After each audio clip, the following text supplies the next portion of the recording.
নমস্কার, সুরজিৎ মান্না ক্রিয়েশনস চ্যানেলের পক্ষ থেকে তোমাদের সবাইকে সুস্বাগতম। আশা করি তোমরা সকলে ভালো এবং সুস্থ আছো।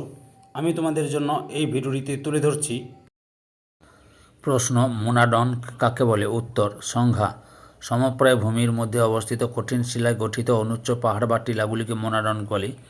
নামকরণ, মার্কিন যুক্তরাষ্ট্রের নিউ হ্যাম্পশায়ারের মাউন্ট মোনাডন এর নামানুসারে ডেভিস মোনাডন নামকরণ করেন।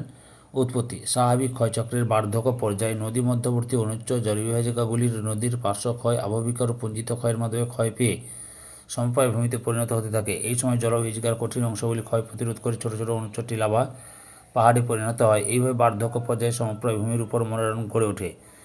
অনেক ক্ষেত্রে নদীর থেকে দূরবর্তী স্থানে অবস্থান করার জন্যও এই অনুচ্চ পাহাড়গুলি সৃষ্টি হতে পারে। এই পাহাড়গুলিকে পেঙ্ক মেসোর নাম দিয়েছে।